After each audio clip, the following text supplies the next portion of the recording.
Bueno, buenos días.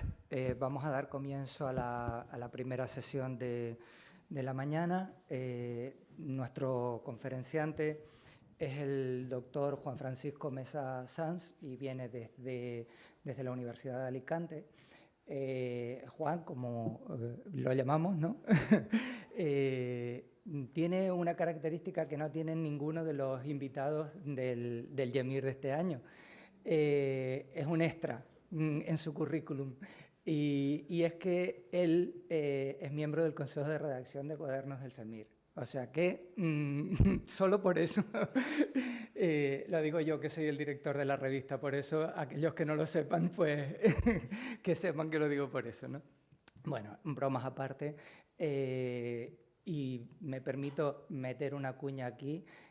Recuerden que esperamos sus contribuciones, las derivadas de estos trabajos, ¿no?, antes del 30 de junio para la publicación del próximo número, ¿de acuerdo? Bueno, decía que Juan es un todoterreno de la filología, porque tiene muchas líneas de investigación y muchas líneas de investigación abiertas, ¿no? Y eso es muy interesante siempre dentro de nuestra profesión, porque cuando te llaman de un lado tiras de una y cuando te llaman de otro tiras de otro. Es decir, podemos ir a todas partes. Él pues tiene lingüística aplicada a la lengua latina, de ahí nace su tesis doctoral y de ahí pues análisis de cohesión textual que luego han derivado en otras cuestiones y demás, ¿no? Incluso cuestiones arqueológicas a las que ahora me referiré también. Estudios de epigrafía, estudios de patrimonio.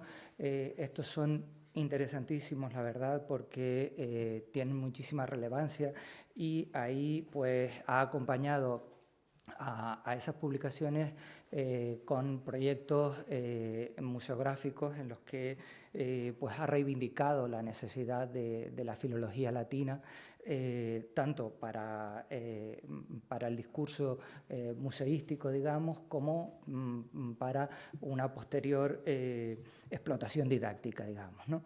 Pero en la filología latina medieval ha desempeñado pues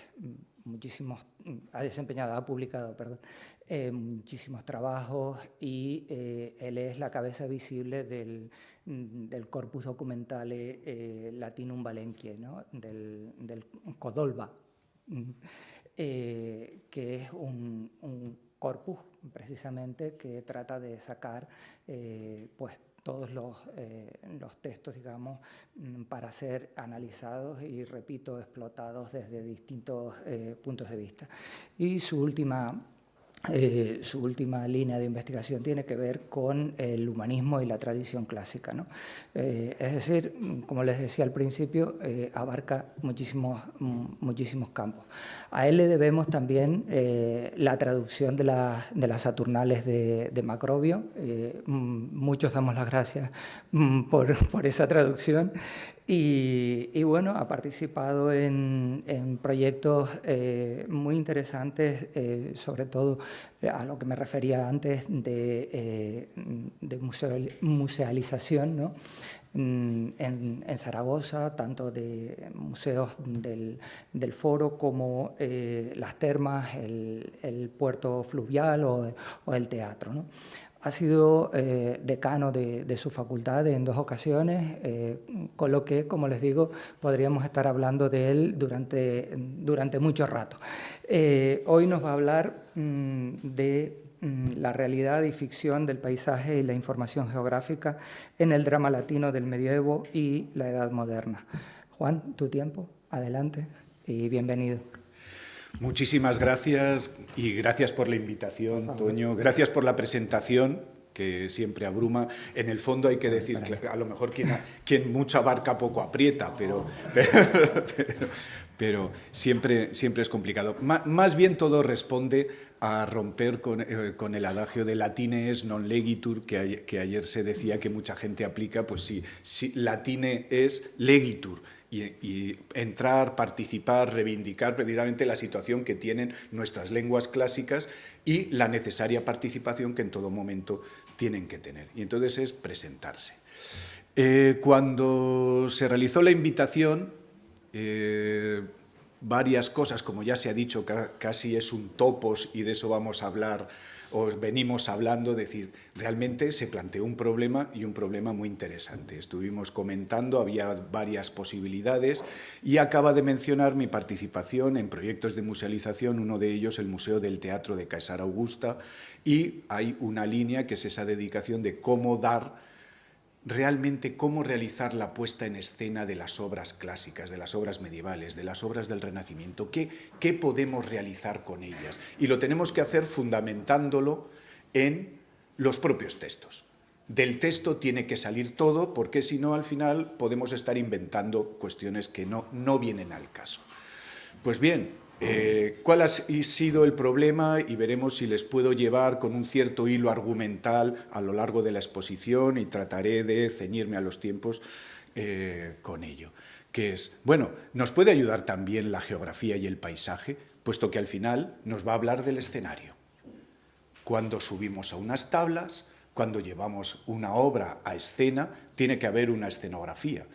Hay un paisaje, hay una geografía que puede estar o muy presente o en el trasfondo. Y puedo hacer el ejercicio y con ello voy a empezar porque me parece que es una obra absolutamente extraordinaria. Trasladémonos, todos los que estamos presentes en la sala, a Valencia, 1574, coloquémonos en la plaza y vayamos a asistir a la representación de la Favela Enaria, de Juan Lorenzo Palmireno. Ahora podría haber buscado un grabado y colocarlo ahí para ver esa Valencia. No, imagínensela. Ya estamos en Valencia, ya estamos en la plaza. Y así cumplamos con lo que nos dice Lope de Vega unos años después, que realmente nos encontramos con que lo fundamental es el texto y quien necesite mucho aparato escenográfico es que no ha hecho un buen texto. Y esa concepción es la que va a presidir desde la antigüedad hasta realmente las nuevas aportaciones de la performance contemporánea. Este es el principio dramático. Pues bien, vayamos con La Favela Enaria, que verán que es una obra que a mí me ha parecido, al menos, que está muy relacionada con el tema de este seminario. Comencemos así con este punto inicial, que dado el lugar donde nos encontramos, me pareció interesante empezar con este párrafo. Tengo que decir que La Favela Enaria, que fue representada unos meses antes solamente en lengua latina, no tuvo el éxito que Juan Lorenzo Palmireno esperaba y realizó una nueva representación donde comparte al 50% la lengua latina y la lengua castellana, para que realmente el público pudiera seguir la obra con toda solvencia, no haciendo una traducción, sino comparando, realmente estableciendo, y es otro de los intereses que tiene Favela Enaria precisamente, ¿por qué en unos casos utiliza la lengua latina y en otros no? ¿Cuándo está seleccionando? Y ya anticipo, hay mucha parodia en esa utilización de la lengua latina frente a la lengua castellana. ¿Qué tipo de personajes? ¿Quién lo emplea? Daré algunas pinceladas sobre la marcha, pero como digo, partimos de las Canarias. Estamos en el diálogo que establecen los dos sirvientes de uno de los personajes principales, el príncipe Alberto, y Petronio, su hermano, que de momento no sabemos dónde está al inicio, y empieza a hacer una narratio, un relato completo de qué es lo que ha sucedido, qué es lo que ha pasado, cómo se encuentra él ahí.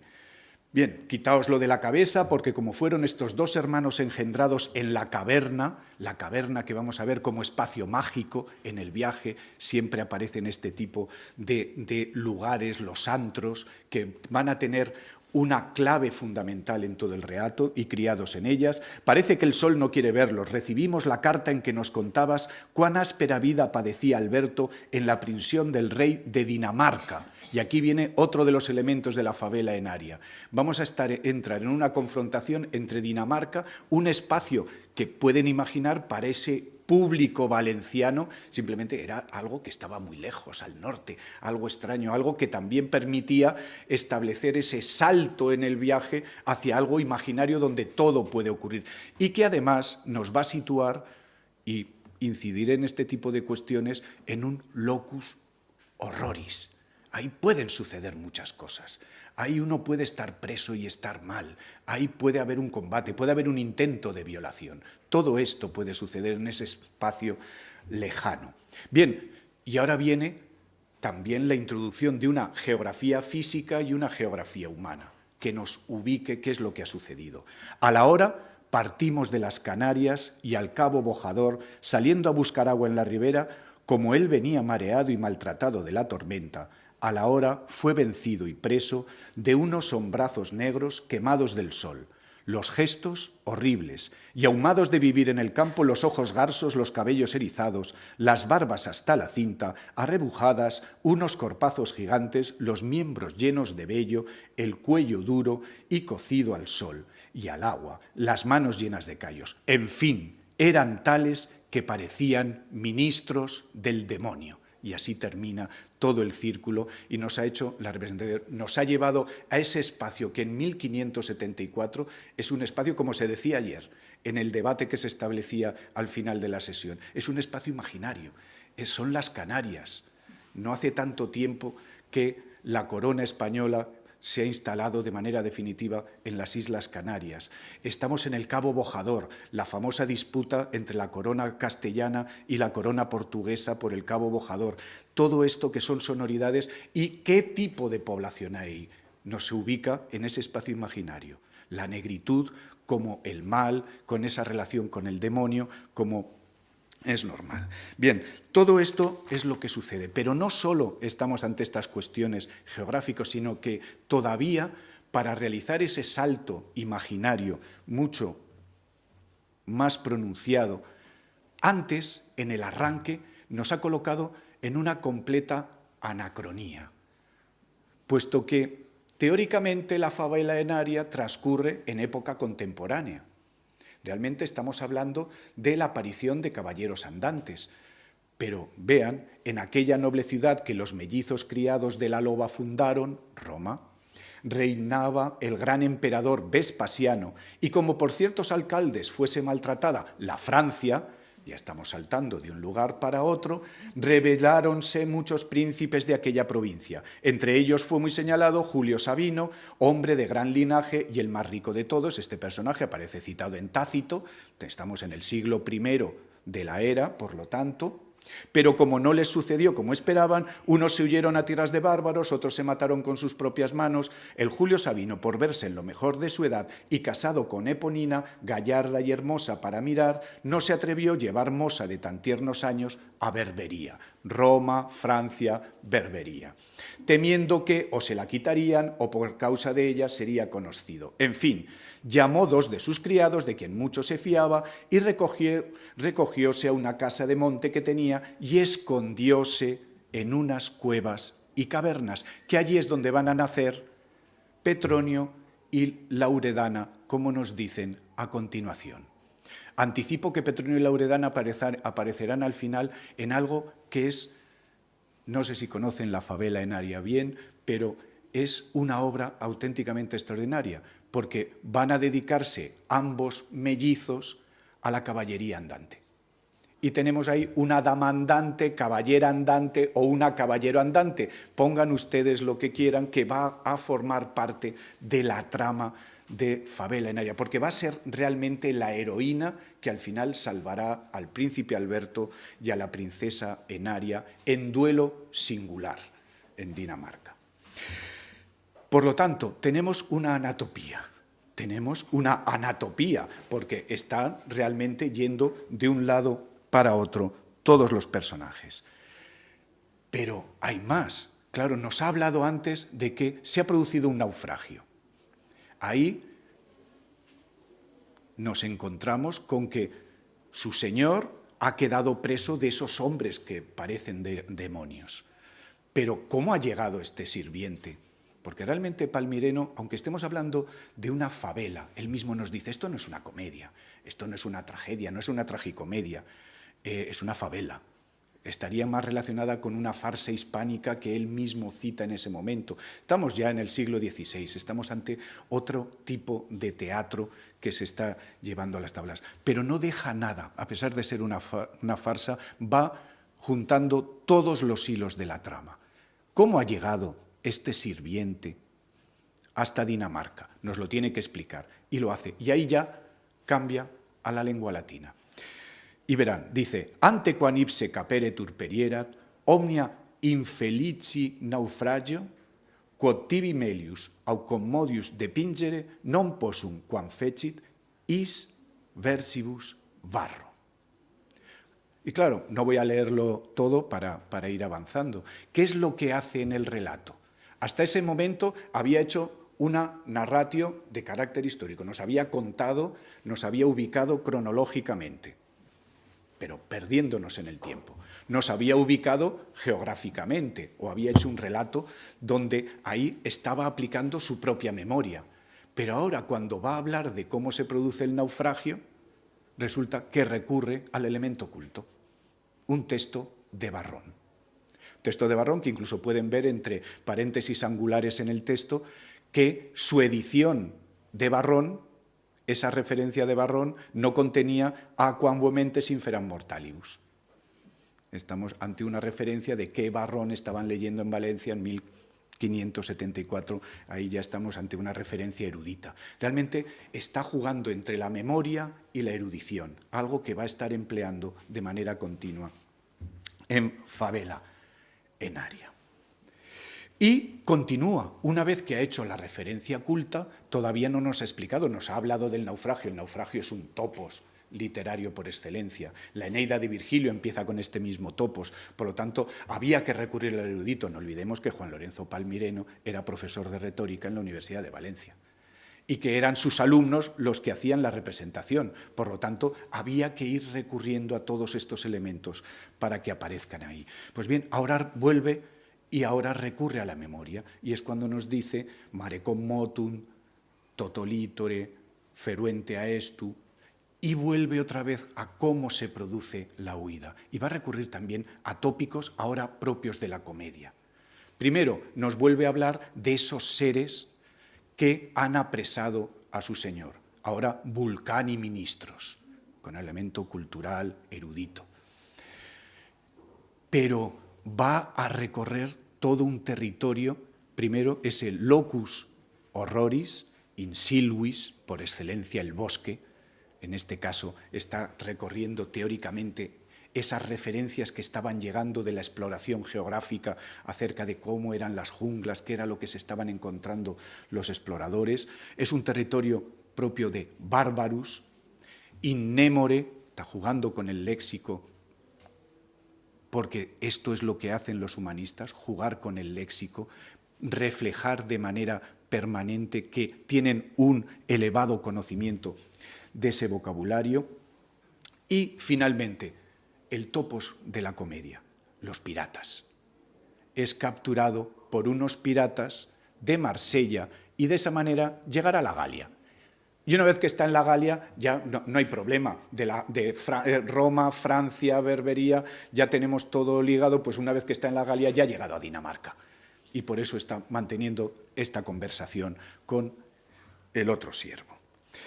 Por lo tanto, ya estamos viendo el juego entre la expresión de la memoria, qué es lo que se acuerda, cómo está haciendo el relato de cómo ha llegado hasta Dinamarca, la utilización de elementos que son eruditos, para esa descripción del naufragio, en este caso, pero todo en una especie de imaginario general que es el que se va a llevar a escena, porque no es necesario llevarlo de otra manera. Realmente el público con todos estos datos ya está haciendo cada espectador su recreación en función del conocimiento pragmático del que disponga cada uno.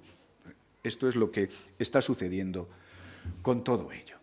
Bien, han mantenido el diálogo, pero aún no nos han dicho, y aquí es donde vienen los elementos que en su edición de Aulularia Molina señala muy bien, los signos lingüísticos directos que en ese texto, a falta de acotaciones, a falta de un texto técnico-dramático, es decir, las acotaciones que ahora estamos tan habituados, esas acotaciones que Valle Inclán llevó al paroxismo porque nos habla hasta de los perfumes, tienen que estar incorporados en el texto. Y el buen autor dramático, consciente de ello, lo hace. Porque como dice Florence Dupont, ese texto en la antigüedad, en el medievo, en el Renacimiento, en tanto que imitación de esos textos clásicos, son el pretexto para el espectáculo, son el monumentum, es la grabación, diríamos hoy, de esa obra para que pueda ser representada de manera sucesiva, pero cada acto performativo, cada representación va a ser diferente. Puede introducir, el actor tiene que sentirse con libertad y se pueden eliminar, evidentemente, algunos elementos cuando hoy en día llevamos de nuevo al escenario. Bien, ¿dónde sucede? Mane, auscultemus taciti. Ya nos da marcas de cuál es la gestualidad, cuál es el comportamiento de los personajes. Pero en lo que hablamos, el paisaje. ¿Qué paisaje hay que imaginarse o el escenógrafo tendrá que reproducir en la escena?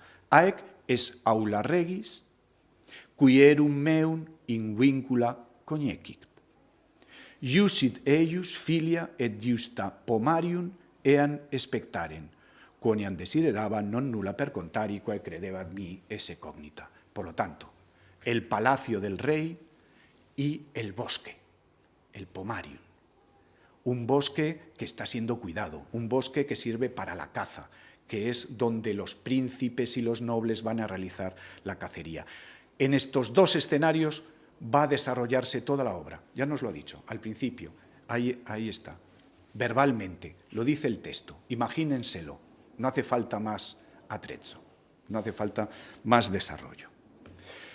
Y efectivamente sale la princesa Enaria, sale la sirvienta Ticina, que ya por su nombre está relacionado con el río Tesino, y efectivamente, porque va a mantener un diálogo en el que va a confrontar cómo es Dinamarca frente a cómo son Francia e Italia.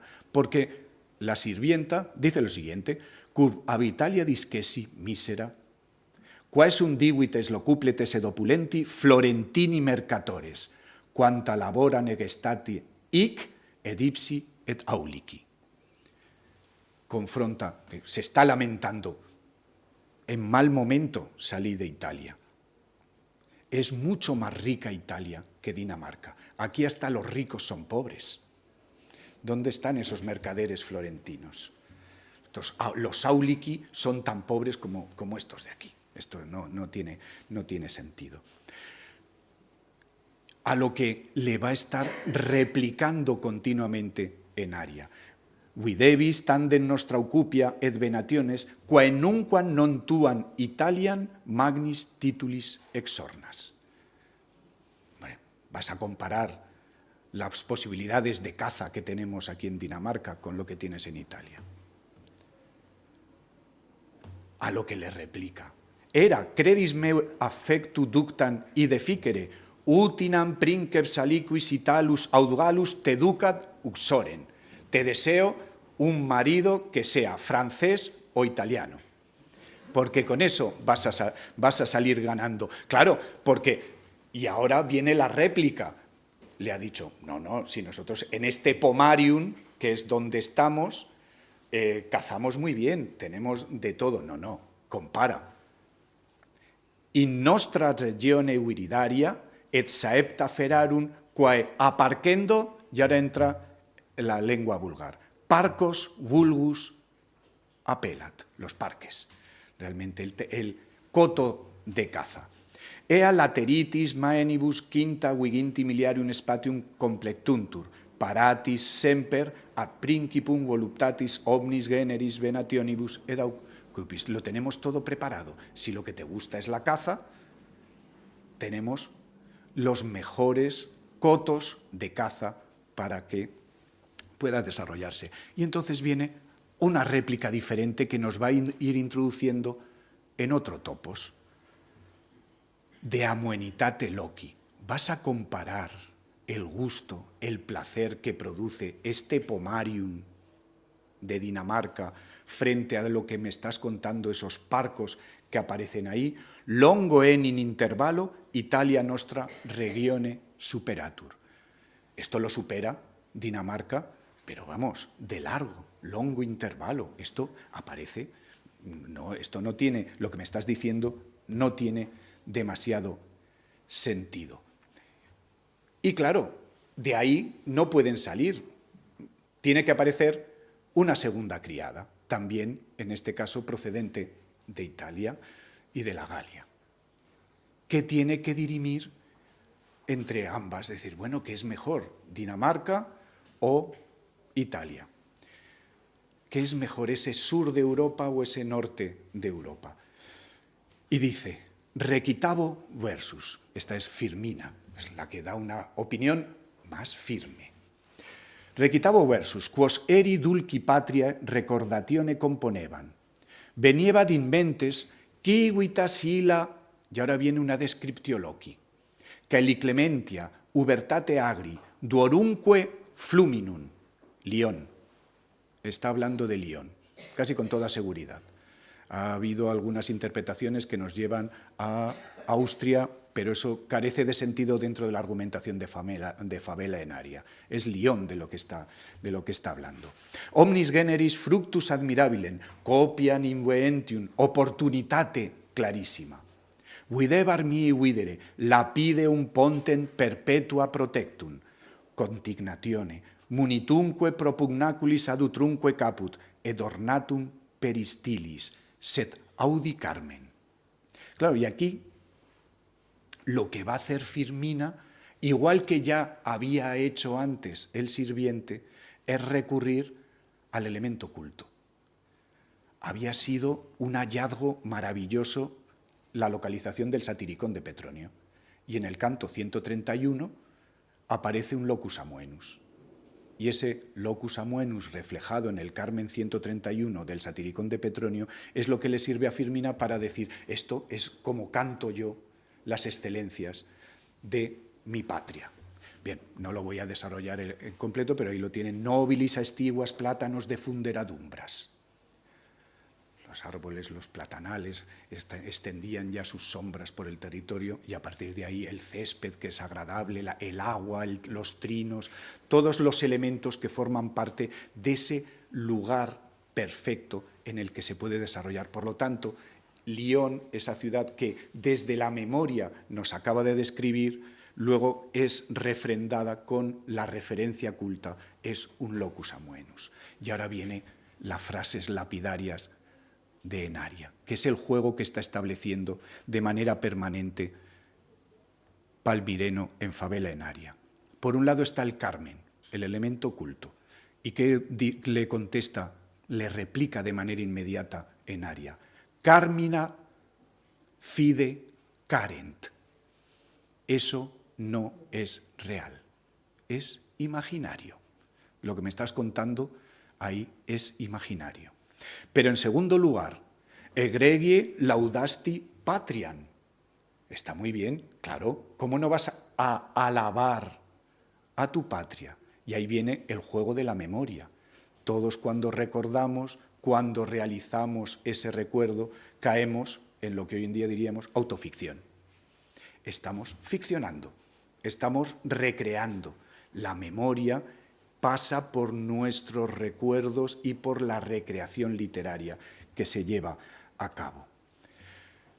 ¿Y ella con qué se queda? Ego mira naurio iucunditatin mei pomari aspectu. Lo que importa es la autopsia. Yo lo que estoy viendo me resulta más agradable, porque esa es la realidad. Esa es la realidad. Es el juego, pero claro, pero es que esa realidad también es un juego, porque estamos en una obra dramática y está siendo representada en esa plaza de Valencia en 1574.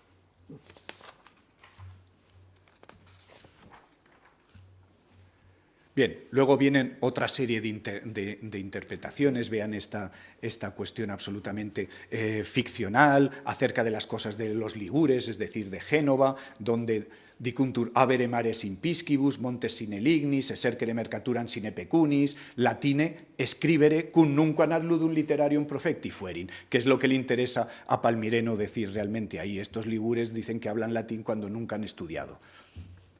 Y entonces, esto no puede ser, claro, lo que hablan es italiano, no están hablando buen latín. Y ahí aparece ese enfrentamiento contra los italianos. Como bien saben, los italianos criticaban a los hispanos por la forma de pronunciar el latín y viceversa. Entonces estábamos en esa pugna permanente. Y no olvidemos que estamos en la Corona de Aragón, Nápoles es Corona de Aragón, y todavía ese enfrentamiento es muchísimo más fuerte. Bien, a partir de ese punto también viene un relato donde va a aparecer una descriptio loci, un ejercicio que realmente es una éfrasis completa desarrollada en latín por un personaje, un bachiller que aparece por ahí completamente borracho. Y es el juego que va a establecerse en ese punto. Hace un ejercicio retórico, un progymnasmata, que lo desarrolla a la perfección estando borracho. Y como confiesa al final, y yo que no sé latín, ¿de dónde me sale todo esto? ¿Cómo he podido realizar esta descriptio loci tan completa? Donde habla de una vila es amoenísimo loco sita, que luego va a pescar, la corriente de agua es dulcísima, está todo lleno de peces, incredibilis amoenitas, maravilloso. Descriptio loci, completamente borracho. Es el juego, ahí ya el juego teatral que está realizando de manera permanente Palmireno. Bien, ¿qué otros elementos también aparecen? Es que aparecen hasta los olores. Y ahí tenemos odor, y cuando realmente en la historia, y es esa parodia que realiza, que es fantástica Palmireno, la princesa Enaria es la que rescata de la cárcel al príncipe Alberto y se lo lleva a corderetas. Realmente se lo lleva en su espalda porque el otro está encadenado. Además, las propias criadas, hay un diálogo magnífico y le dicen: no entendemos a la princesa Enaria, ¿cómo se ha enamorado de este individuo? Si resulta que está sucio, con las barbas sin afeitar, delgado porque no come, huele mal y cargado de cadenas. Pues bueno, se lo lleva así y llega al bosque. Justo antes aparece un cazador que nos sitúa. Dice: odori quen rosmarinus ocimum silvestre et timi flores, que les hace llegar los olores del campo, que además los contrapone a los olores de la ciudad, que le marean, que le hacen estar realmente mal. Ahí es donde también se producen todos los elementos que vienen a continuación. ¿Qué es lo que está consiguiendo con esos olores y ese alejamiento que produce de la ciudad? Ese aquí huele bien, en la ciudad huele mal, nos hemos ido al bosque, que es donde se va a producir, no puedo dejar de relatárselo, la escena del intento de violación, donde el príncipe Alberto realiza una actuación absolutamente patética, porque dice: yo que estoy encadenado no puedo ayudarte, ay Dios mío, no hay cosa peor que ver que a tu amada realmente pueda ser forzada por un tercero. Y entonces la otra dice: cállate y ayúdame, porque le he sujetado con su propia camisa al levantársela, y entonces ya acaba con él mientras yo lo sujeto.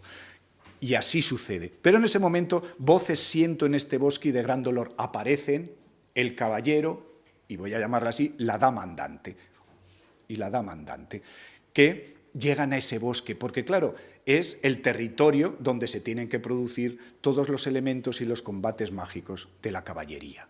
Y entonces se acaban reconociendo, y ahí vendrá una escena en la que la propia princesa Lauredana, la dama andante, defenderá, cuando pone en duda el príncipe Alberto que ella, como dama andante, pueda derrotar a los nobles daneses para salvarles, dice: pero tú, ¿por qué no te fías de mí si yo he asaltado torres? Hace una exposición completa que parece que esté reflejando precisamente la orden, todas las pruebas que tiene que pasar la caballería andante, y ella las ha pasado y ha llegado hasta ahí, y efectivamente va a ser quien va a derrotarles. Claro, tienen que explicar cómo ha conseguido Petronio, cómo ha conseguido llegar hasta ahí. Entonces nos hace un relato también de un locus horroris, que estas son las cárceles africanas en las que ha estado. No me voy a extender en ello, que veo que pasa el tiempo. Y todo termina felizmente. Y claro, frente a una geografía imaginaria, pero como se decía ayer, y la idea me pareció muy potente, tan imaginaria es la geografía con la que acaba Favela Enaria. Se ha resuelto el combate de caballería, mientras, y aquí viene una curiosidad de estas anatopías que aparecen, mientras la princesa Enaria y el príncipe Alberto, que están en Dinamarca, durante 15 días han estado presos en el castillo de Játiva, Valencia. Un salto absolutamente colosal que nos habla de cuál era esa percepción geográfica. Pues bien, cuando hemos estado jugando con todo esto, se consigue que puedan casarse y fíjense cómo realiza el tratamiento ahora de Dinamarca.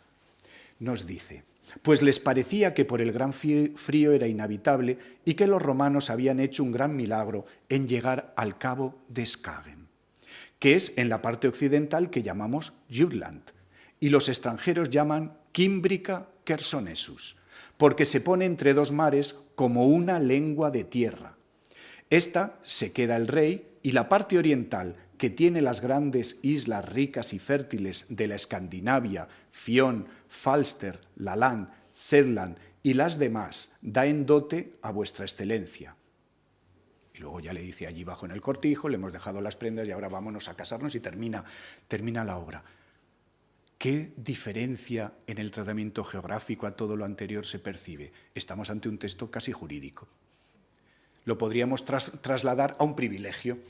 Nos está dando una descripción precisa, entre comillas, precisa para lo que es la obra, de cómo es Dinamarca. Hombre, al público le importaba poco, pero en el ejercicio que está realizando Palmireno, para él es importante, porque es una herencia. Aquí ya no estamos hablando de cómo estamos ubicando, de qué es lo que geografía estamos recorriendo, cuál es el paisaje o cuál es el escenario. No estamos jugando ya con topoi ni con memoria, no. Estamos realmente ante una descripción que ha de ser detallada, porque le está diciendo cuál es la herencia precisa para el matrimonio entre Enaria y Alberto.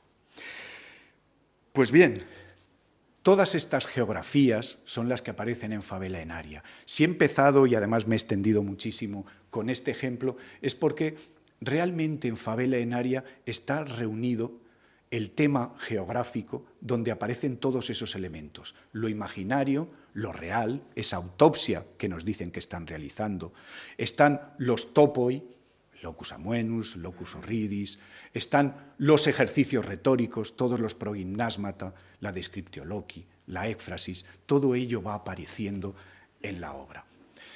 Claro, ¿cómo se ha llegado en el siglo XVI hasta todo esto? Y voy viendo cómo va avanzando el tiempo. Voy a hacer una visión muy rápida que tengo a lo largo de los diferentes temas.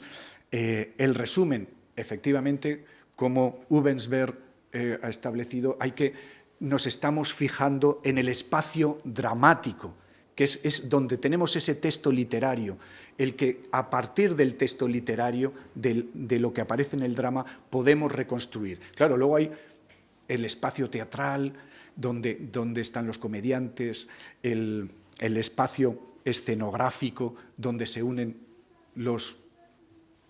el público con los comediantes, todo lo que a su alrededor puede expresarse. Ya he hablado de la diferencia entre el texto literario y el texto técnico-dramático. Y cómo en el texto literario, cuando no tenemos acotación, que es lo normal en los textos de los que estamos hablando, tenemos que ir a buscar los signos lingüísticos expresivos, es decir, eso que nos va a denotar la gestualidad, el estado de ánimo, todo lo que están expresando los personajes, los signos lingüísticos directos, importantísimos, es donde aparece justamente el espacio escénico, donde aparece el entorno, el fondo y el presente donde se desarrolla la obra, o las hipercaracterizaciones, que no es otra cosa, estoy citando a Molina, para cuáles son los elementos que aparecen en las hipercaracterizaciones que suman ambas. Bien, con eso hago un repaso rápido por el medievo. Nos encontramos con que, en primer lugar, tenemos texto literario. El texto literario, y ahí citando a Eva Castro, lo que nos vamos a encontrar con ello, en este caso, es esos textos que, fruto de una tradición escolar, van a ser imitaciones, emulaciones, reproducciones, desarrollos, versiones, porque de todo nos vamos a encontrar, de la comedia y la tragedia, sobre todo de la comedia antigua, de Plauto y, cuando hablamos del medievo, de Terencio. Puesto que Terencio formaba parte del canon escolar, como nos va a decir Rosvita, dice, ¿cómo voy a enseñar a mis monjas latín con Terencio? Tengo que escribir 6 comedias terencianas, que luego se ven y desde el punto de vista del lenguaje, obviamente lo es. Desde el punto de vista del contenido, tiene algunos guiños, pero ha redactado una obra diferente, Terencio. Pero ahí es donde surge esa imitación y podríamos decir hasta una emulación desde esa captatio benevolentio que hace Rosvita al principio. Bien, ¿qué obras he expurgado? Que han sido muchas, para ir viendo algunos elementos que aparecen en ese teatro y que tienen que ver con lo que he tratado de mostrar por medio de Fabela Enaria. Aulularia sive Querulus, esa obra magnífica del siglo IV que luego recibe diferentes copias y que va finalmente a imitar Vidal de Blois, entonces, como que trasciende a lo largo de todo el medievo, desde su primera configuración, su redacción posterior en torno al siglo IX en prosa y luego esa recreación de Vidal de Blois, las 6 comedias de Rosvita y las comedias elegíacas, que he dividido en 2 apartados. Aquellas que tienen como tema URBS, desde el punto de vista geográfico, transcurren en la URSS, frente a aquellas que nos llevan al entorno imaginario y que por lo tanto se desarrollan en el viaje, y que esto va a permitir que se llegue pues, a un bosque, que se llegue a un locus amoenus, que se llegue a una posada misteriosa y allí sucedan cosas que en la URSS no podrían ocurrir. ¿Qué es lo primero que llama la atención en ese expurgo? Y no he seleccionado algunos ejemplos, pero primero, el vocabulario. El vocabulario, cuando hablamos de esas comedias elegíacas donde aparece URBS, es la utilización de un vocabulario que es de imitación clásica y que además, ahí no están todas, no voy a expresar, pero aparecen el Pamphilus, por supuesto, Aulularia de Vidal de Blois, Aulularia sive Querulus, en múltiples ocasiones, porque ahí todavía estamos en el siglo IV en el texto originario, Babio, Geta, Baucis, y ya de Nuntio Agakis, de Trivis Socibus, las obras que tienen una mayor riqueza léxica relacionada con esos elementos que configuran el paisaje, en este caso un paisaje urbano, coinciden con aquellas que la crítica, que la investigación considera más representables. Las posibilidades de representación van ligadas a la presencia en el texto, precisamente, de la utilización de este léxico que tiene que ver con el paisaje, con el escenario, con la escenografía en la que se desarrollan las obras. Junto a eso, nos vamos a encontrar con que aparecen descripciones que tienen que ver también con esos ejercicios a veces de retórica, con la presencia del locus horroris, que aparece incluso en el entorno urbano, porque aparece la tumba, aparece el altar donde se ha enterrado a alguien, que es el lugar perfecto para enterrar la olla llena de monedas de oro, que en Aulularia de Plauto no aparece desarrollado con esa profusión, y que, sin embargo, en Aulularia sive Querulus sí que aparece y que termina desarrollando algunos pasajes que parecen sacados de las Saturnales de Macrobio, porque nos va a hablar precisamente de esos dioses paganos que están jugando con los mortales en torno ahí. Y claro, lo hacen normalmente con un relato trocoscópico, es decir, un relato en el cual los personajes nos cuentan desde la escena aquello que desde la escena ellos ven y que forma parte del relato. Y con eso ya queda completo el escenario en el que se encuentran. No es necesario que aparezcan los fantasmas, están detrás de una pared, están detrás de una puerta, están en un jardín y nosotros estamos en el muro que hay detrás y lo vemos a través de una grieta y se lo contamos a los demás. Este es un recurso habitual que aparece también, por ejemplo, en Rosvita en Dulcidius. Realmente toda la escena famosa de las ollas que desarrolla Dulcidius cuando quiere ir a por ellas nos lo cuentan las 3 jóvenes que van a ser martirizadas a través de una grieta y así se completa el relato. Bien, o nos podemos encontrar en De Afra realmente una parodia del Locus Amoenus.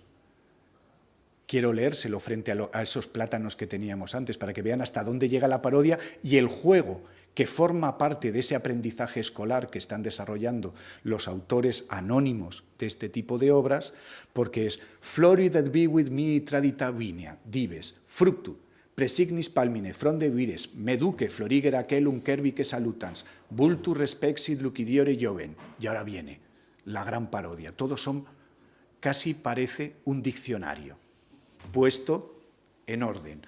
Edomui colui fogui vigil impiger astans, vime numum fructum falce ligone manu, floru de miquid vivid stirpis virgula telus, palmite vite mero plena superba patens, y así sucesivamente. Va en una sintaxis totalmente rota, hace esa parodia para conseguir un efecto completamente diferente. Me conozco el topos, juego con él.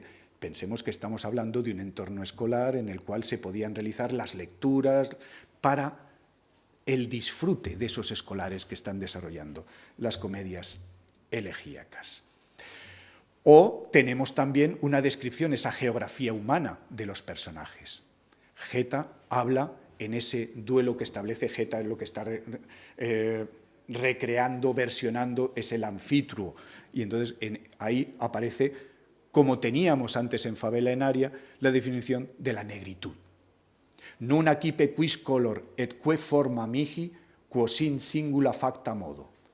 Totus inaudita fedaque nigredine damnor, atque dolor membris omnibus unus et, sum velut etiopes, aut quales India nutrit, eterna scabie leditur atra cutis. Y a partir de ahí viene la descripción completa de la imagen que en ese momento, estamos hablando del siglo XII, se tenía acerca de esos etíopes y esos habitantes de la India, lejanos, cómo eran vistos. En el caso del viaje, ya lo he mencionado, las referencias son mucho menores. Realmente aparece, hay que espigar los ejemplos con mucho cuidado y en ocasiones ni siquiera aparecen, más allá de expresarnos cómo es ese viaje, el alejamiento, porque eso es lo importante, el alejamiento de la ciudad, que es la clave fundamental, ayer también se nos decía, en cuanto a cuántas jornadas de distancia puede haber, cómo se produce el alejamiento. Cuanto más lejos de la huila nos encontremos, más posibilidades tenemos de encontrarnos en un locus horroris. Ese alejamiento es necesario, porque es necesario, realmente casi es un rito de paso que hay que ir realizando hasta llegar a ese locus horroris. Bien, Urbi succedum, en Pamphilus Glycerium et Birria, o una de las comedias elegíacas que es extraordinariamente rica, porque además es una comedia erótica, que es De Tribus Puellis, donde nos dice el personaje, el protagonista, y al comienzo ya nos sitúa en el viaje. Iban forte viam quadam nullo comitante, solus amor mecum qui solet esse fui.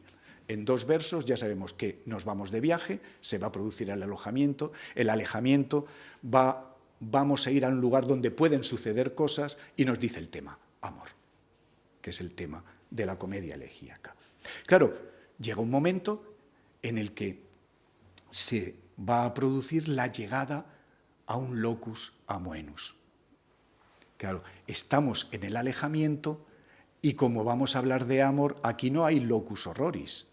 Aquí tiene que ser un lugar apacible, pero donde van a suceder cosas maravillosas, claro, para el protagonista. Conscipimus gratum florenti gramine pratum, cum fuit in medio quercus ed umbra loco.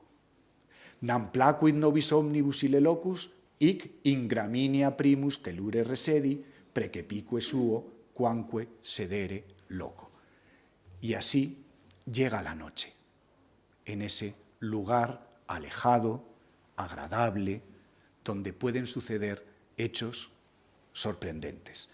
Y así es donde se le acerca la tercera de las jóvenes con las que se ha encontrado también en el viaje, y entonces hic tibis in nostri communia gaudia leti, hic nos una Venus jungat et unus amor. ¿Y en qué momento? Nox, tenebrosa veni, totum nos ocupat orben. Janua, y no puede irse a otro sitio, no pueden ir a ningún otro lugar. Y ahí se producirá la consumación del amor entre el protagonista y la tercera de las jóvenes.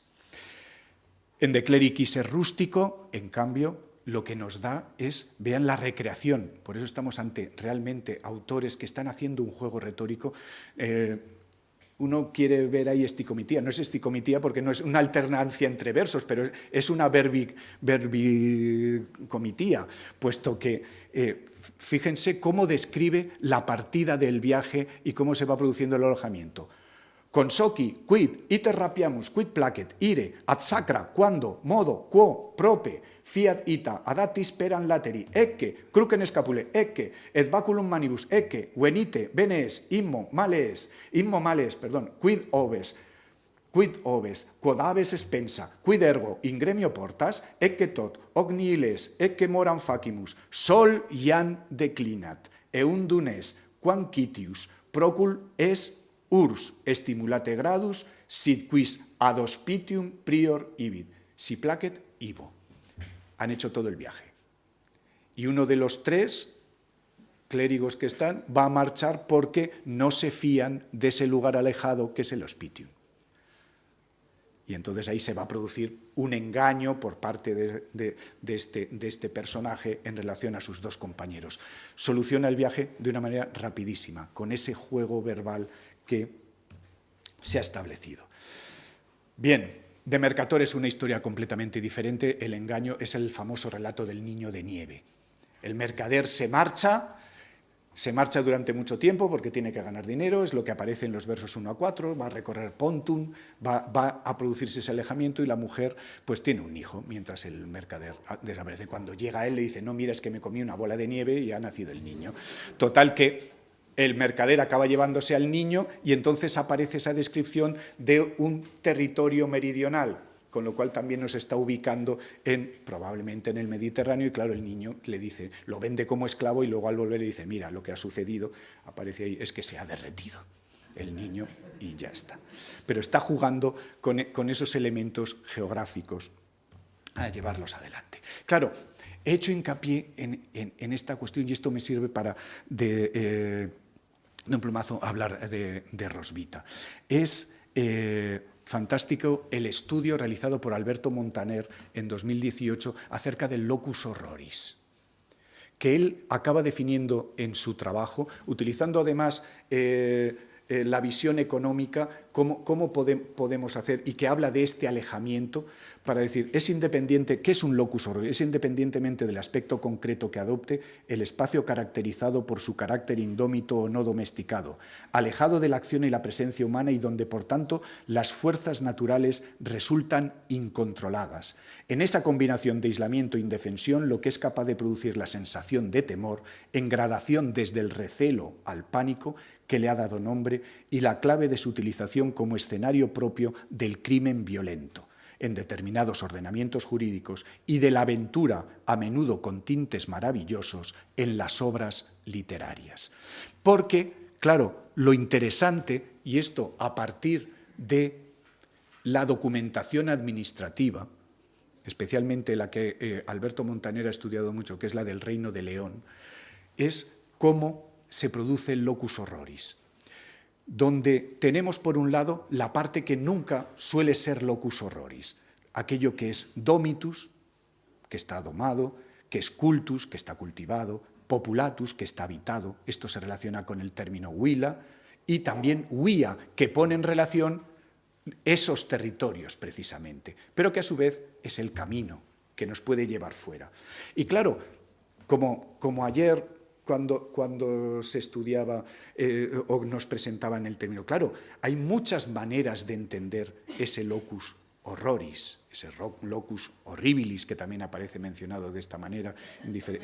Es indomitus, es un eremus, es un desertum o es solitudo. Y a veces una combinación de varios, y ahí aparece el locus horroris, para las diferentes funciones que se puedan desempeñar. Voy rápido a Roswitha. Roswitha no es especialmente generosa en términos que nos ayuden a colocar ese paisaje, pero sí que hace algo que guarda relación precisamente con lo que es el punto de arranque del estudio de Alberto Montaner. Y es que llama la atención que lo que aparece en los privilegios medievales para las fundaciones monásticas, incluso a veces de manera explícita, es que el monasterio se ha fundado en un locus horroris, que es lo que realmente lleva a que ese monasterio se fije ahí. Pues bien, claro, ¿qué es lo que sucede con las 6 comedias de Roswitha? Donde por un lado, en cada una va haciendo una tipología de cómo podían ser esas hermanas que le acompañaban en el monasterio. ¿Cuál es su origen? Están las jóvenes, están las niñas, está la prostituta que se arrepiente, está la viuda, está la esposa que renuncia a su matrimonio y se recluye en el monasterio. Es una tipología completa, pero también hace lo siguiente. El locus amoenus para ella es lo que para el resto es el locus horroris, porque donde está el pecado, de lo que hay que huir, de lo que hay que alejarse, es justamente la huila, urbs. Porque efectivamente, si vamos a sus primordia coenavi gandergemensis, es decir, si atendemos al poema en el que nos habla de la fundación del cenobio en el que está, nos está hablando precisamente de un lugar maravilloso, pero que concierta con ese locus horroris. Está invirtiendo los términos de la comedia elegíaca. Como apura el tiempo, paso muy rápido por el teatro escénico. El teatro escénico es aquel que nos encontramos en el medievo y que sí que está pensando en el espectador, en el espectáculo, mejor dicho.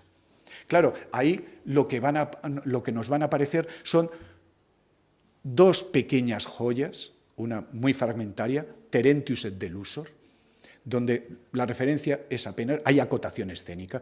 Esto es una broma escolar, es un estudiante, mejor dicho, que se mofa de estudiar a Terencio, que dice, y aparece Terencio con su bastón que le quiere pegar, y entonces nos van haciendo las acotaciones de cómo aparece este personaje. Realmente ahí la única referencia geográfica es que todo aquello que sea lejano, esas aboris externis, no es bueno. Dice, este tiene que venir de lejos, porque cómo va a criticarme a mí y a mis versos. Algo absolutamente que el debate no se acaba es la Coena Cipriani. Realmente que sería una muestra magnífica de la conservación de un mimo, de ese juego de personajes que nos dicen precisamente los textos que rodean a esa Coena Cipriani, que se han bailado, se han cantado, que hay una interacción de personajes, pero que lo hace de una manera continuada. Claro, aquí la geografía es la geografía bíblica. Esto le suena a todos los espectadores, es lo que aparece ahí. Y hay un juego final en el que ya Juan Diácono, que es el recopilador final de la Coena Cipriani, juega a decir que él ha visto en el puerto a Cipriano de Cartago, cosa absolutamente imposible, pero no importa. Se lo dice y ya está. Esto sería como, esto es verdad que aún vive quien lo cuenta. Entonces, pues esa sería la cuestión. Claro, por excelencia, ese teatro escénico del medievo son los dramas litúrgicos y los dramas escolares. Claro, estos no van a tener en el texto apenas referencias. Podemos tener en el Ordo Virtutum de Hildegarda de Bingen referencias a la luminosidad, a las flores, pero no es necesario. ¿Por qué? Porque tienen acotación, que es lo que le reflejo ahí.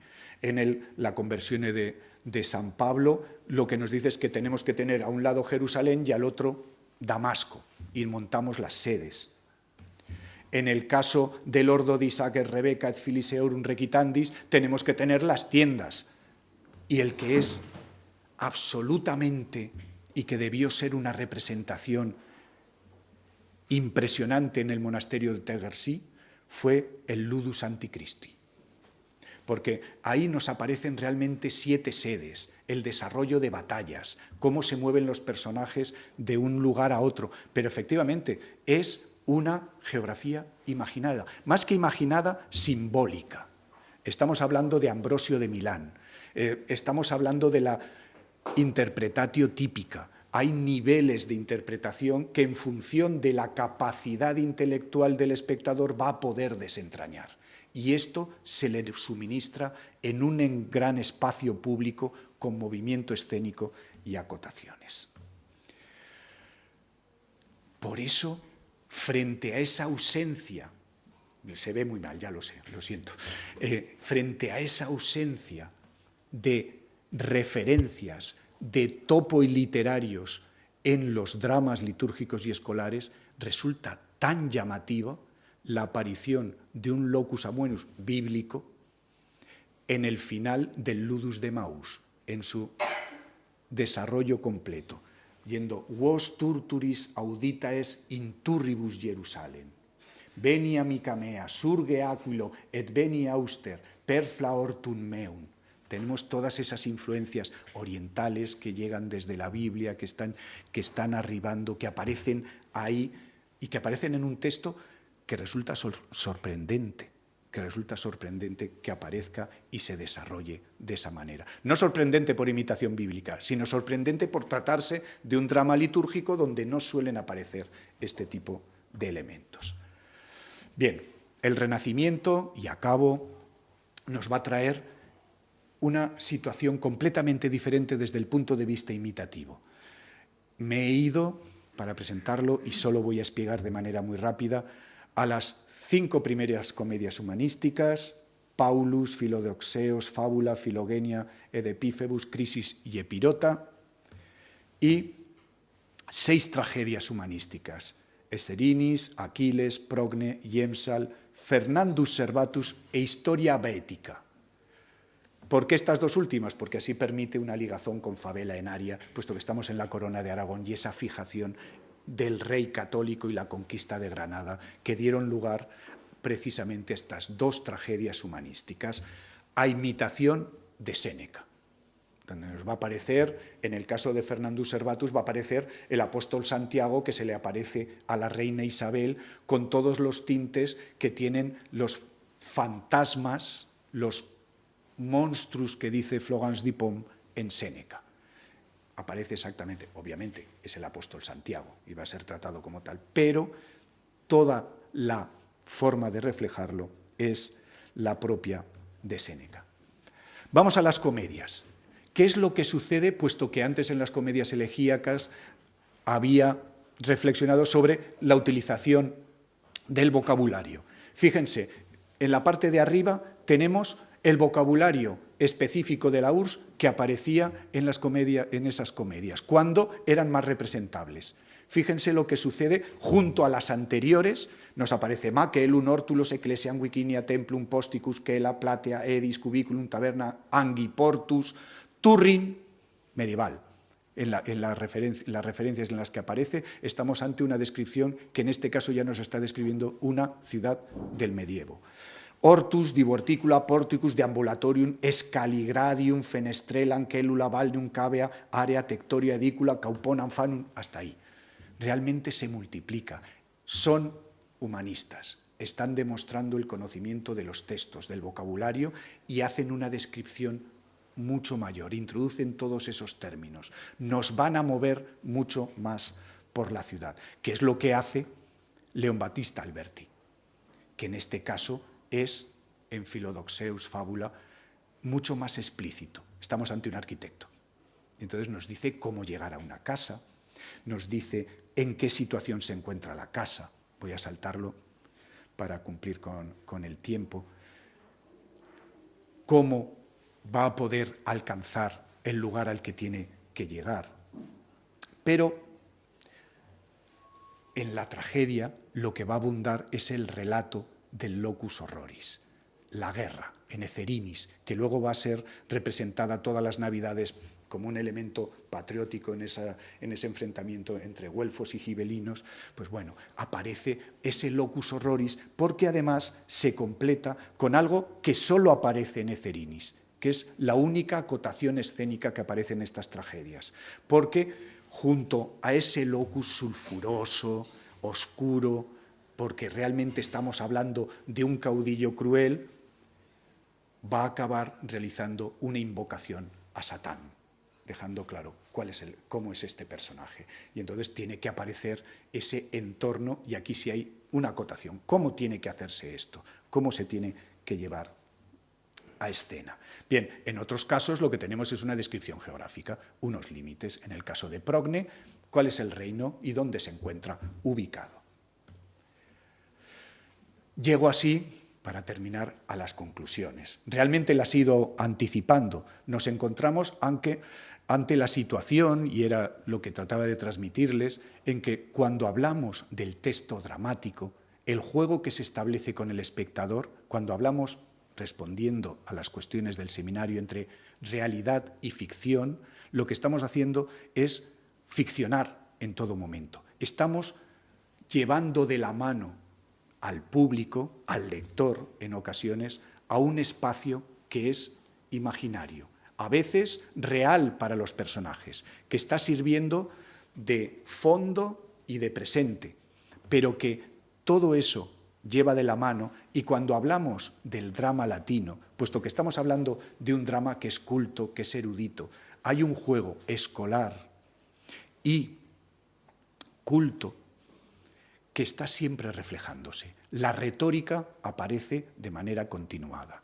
Y sí que hay elementos que nos hablan, y esa es la cuestión que se persiguen en estos momentos en los estudios del drama, el carácter de representabilidad o no representabilidad. Y aquí les he dado algunas muestras de cómo, persiguiendo esos signos lingüísticos, podemos llegar a ver cuáles fueron realmente, esto en la lectura también se refleja, pero cuáles son los datos objetivos para poder llevar a escena estas obras y cuáles tuvieron más posibilidades de ser llevadas a escena, o en qué medida los propios textos dramáticos nos hablan de esa posibilidad de representación.